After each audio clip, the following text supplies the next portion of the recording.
Me dic Judit Melis i sóc estilista de moda. Jo vaig estudiar periodisme quan vaig marxar de Tortosa, vaig anar a estudiar a Barcelona. Quan acabo la carrera marxo a viure a Londres un any, només com per a sobreviure una mica, anglès, tal.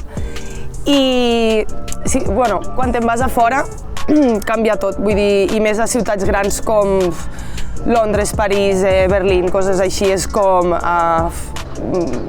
hi ha tants d'inputs, hi ha tantes a nivell disseny, a nivell de tot. Allí començo a veure que m'agradava algo que havia fet sempre, que era treballar a botiga de roba, sempre per a guanyar extra de diners i tal. De fet, la meva primera feina en 16 anys va ser al Fridays Project aquí al costat del mercat. Algo que sempre havia fet, vaig dir, ostres, i per què no faig una barreja d'algo que he estudiat, que era el periodisme, o sigui, comunicació, en algo que a la vegada m'agrada, perquè sempre m'agrada vestir-me guai, tal, sempre me fixava en les últimes tendències, en el que se portava i tal, però mai havia tingut com una passió de la moda, jo què sé, des de 5 anys tinc revistes i col·lecciono revistes, no. Va ser també una qüestió de logística, de dir, hòstia, he estudiat periodisme, vaig a barrejar-ho en algo que ara mateix m'interessa molt i que a Londres vaig poder explotar també molt, perquè Londres, per exemple, és una ciutat que a nivell expressió personal, identitat, a nivell moda, és brutal. Després d'això vaig començar a treballar en una agència de models, de Barcelona també, i vaig començar a desenvolupar jo sola el tema d'estilisme, una mica autodidacta, la veritat. Me'n vaig donar compte que tenia una mica de gust per a posar roba i ara me'n dono compte que no tenia ni idea en aquell moment, però vas fent contactes, parles en un, vas millorant, fas prova-error, i a poc, al cap d'un any me va sortir la meva primera faena per a Nike. Després, veus que et va venint i de sobte dius, ostres, que jo puc treballar d'això, saps? O sigui, realment puc guanyar diners en això. Vull dir, ara m'estic guanyant molt bé la vida en això i fa 4 anys no sabia ni que podria guanyar ni €1, saps? I ara fa 6 mesos que me'n vaig anar a viure a París, estic entre París i Barcelona, que allí és com, a nivell moda és com, uau! I res, i aprenent de la ciutat i de la gent que està allí. És un món molt inquiet i no pots parar, vull dir, no pots estar a casa esperant que et vinguin les coses. Que de vegades te venen? Sí, però sempre et venen per alguna raó, perquè algú t'ha vist no sé què, algú t'ha vist treballant en no sé qui. Jo porto 3 anys així i encara estic en procés, vull dir, i més ara, per exemple, a París, que és lo triple de gran, encara és més competitiu perquè hi ha més gent que a Barcelona, en el sentit de moda, hi ha molta més marca i tal. També és veritat que competixes con los grandes, llavors en aquest sentit també és més guai.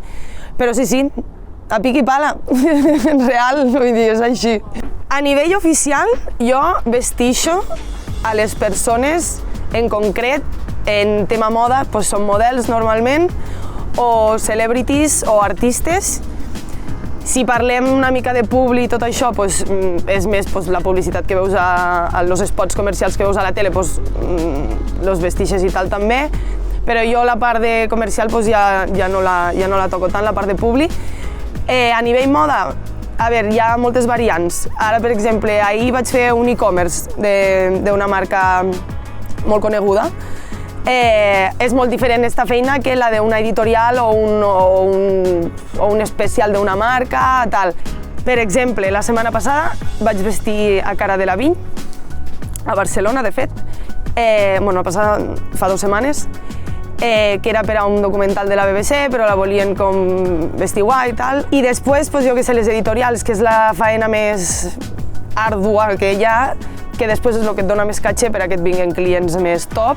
Aquí és com el més guai d'estilisme i a la vegada el més heavy a nivell feina, perquè tot el guai que es veu de resultat, després hi ha una feina logística detrás per part dels estilistes que és molt heavy, perquè a lo millor per a una editorial t'envien 30 caixes diferents de caixes així de roba, de marques, no sé, Chanel, Givenchy, Acne Studios, de tot, que tu tens la responsabilitat sobre allò, perquè ningú te ve a o sigui, no tens seguro, no?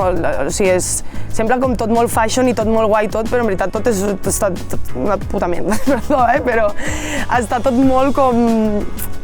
molt xabacano, saps el que et vull dir? Llavors, hi ha una feina logística detrás molt forta, que si et confirmen looks, que si no te'ls confirmen...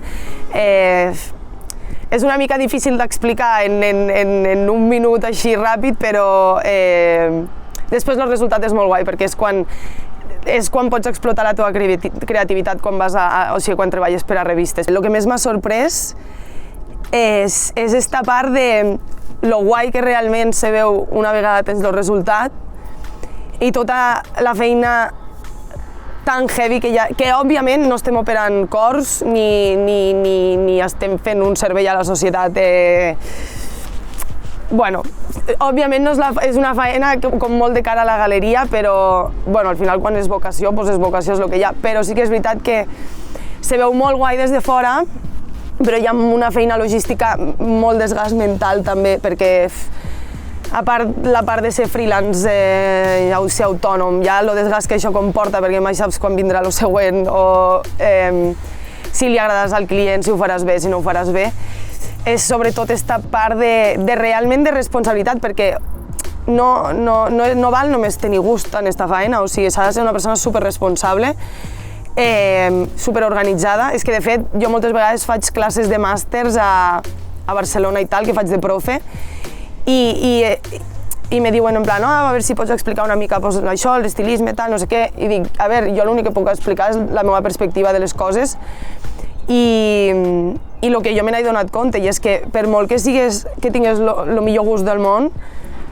o tens una part detrás, o sigui, de vocació, d'echada pa'lante, de ser organitzat, d'inquietud i a més de responsabilitat, perquè és que quasi diria que és el més important, no vas a cap banda. El dia de Cara Delevingne, fa 2 setmanes, ha sigut dels dies que més subidona he tingut, perquè van ser 3 hores, però realment tampoc va ser una producció on jo estava a una sessió de fotos i ja estava en ella allí vestint-la i tal. No, és que realment vaig anar a la seva habitació del seu hotel, a soles en ella, que mos tractàvem de tu a tu, i tot i que no és la feina més creativa que he tingut, sí que és veritat que, no sé, va ser com un subidon. Realment dius, ostres, o sigui, com a estilista he aconseguit vestir a Cara Delevingne a 15 minuts de casa meva, perquè a més era a Barcelona ni tan sabor era a París. Qui m'hauria d'haver dit això fa 10 anys quan llegia la Core i la veia per allí, saps? I la veritat és que ha sigut un subidon molt heavy.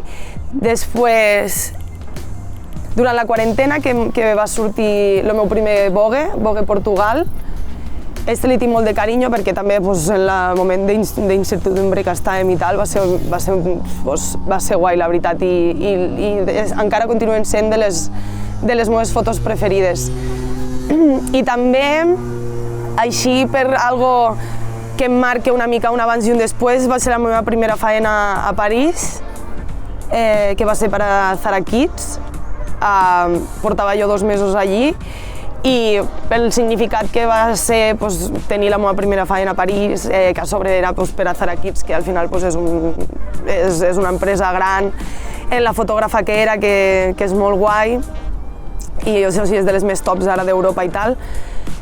I també per les conseqüències que va tenir, perquè una vegada puges a Instagram o publiques que has fet alguna cosa en Zara Kids, de sobte obris interès de moltes persones i això després comporta coses bones, altres faenes, altres contactes, etc. El que és realment guai de la moda és este conductor d'identitat personal i d'inclusivitat i d'identitat sexual avui en dia, o d'expressivitat, de tot, que comporta, perquè al final, des de sempre, des dels anys 20-30, la moda reflexa el que és la societat i ajuda a fer el canvi de la societat també.